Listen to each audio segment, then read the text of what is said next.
Well, here's another story from the life of H P Blavatsky. This one is set in Russia in 1860. Now, the account comes from Vera Zelikovsky's story of a trip by coach from Moscow to Tiflis, that's now Tbilisi, in Georgia, that took 3 weeks. The journey was undertaken in 1860. Now, in 1860, Russia was only just beginning to build its railways. They were about 30 years behind us in railways, and at the time of the Crimean War in the early 1850s, they had no railways at all.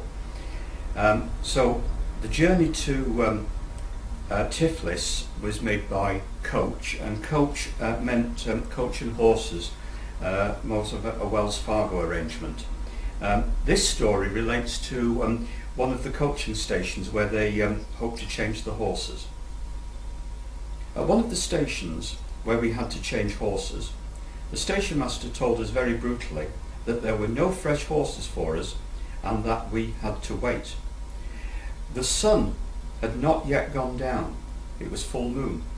The roads were good, and with all this we were made to lose several hours. This was provoking.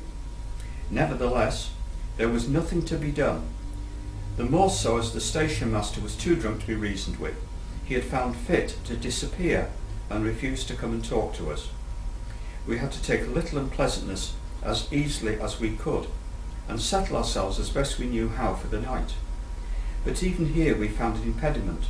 The small station house had but one room for travellers, near a hot and dirty kitchen, and even that one was locked and bolted, and no one would open the door for us without special orders.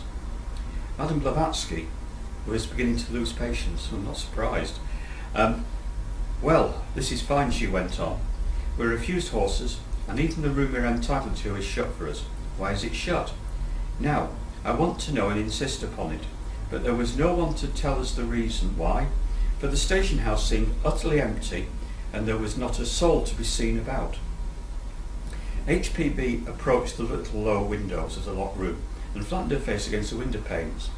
"Aha!" she suddenly exclaimed. "That's what it is. Very well then, and now I can force a drunken brute to give us horses in 5 minutes.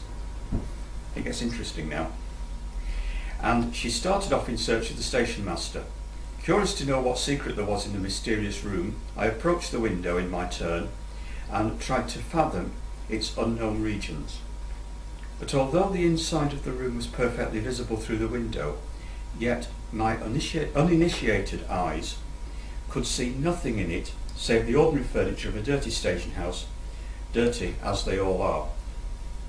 Nevertheless, to my delight and surprise, 10 minutes had not passed when 3 excellent and strong post horses were brought out under the supervision of the station master himself, who, pale and confused, had become, as though by magic, polite and full of obsequiousness. In a few minutes our carriage was ready and we continued our journey. To my question what sorcery had helped her to achieve such change in the drunken station master, who but a moment before would pay no attention to us, Madame Blavatsky only laughed. "Profit and ask no questions," she said. "Why should you be so inquisitive?" It was but on the following day that she condescended to tell me that the wretched station master must have certainly taken her for a witch. It appears that upon finding him in the backyard, she had shouted to him that the person whose body had been just standing in a coffin in the travellers' room was there again, and asked him not to detain us, for we would otherwise insist upon our right to enter into the room and would disturb her spirit thereby. And when the man, upon hearing this, opened his eyes without appearing to understand what she was referring to, Madame Blavatsky hastened to tell him that she was speaking of his deceased wife, whom he had just buried, and who was there and would be there in that room until we had gone away. She then proceeded to describe the ghost in such a minute way that the unfortunate widower became as pale as death itself and hurried away to order fresh horses. Okay, thank you.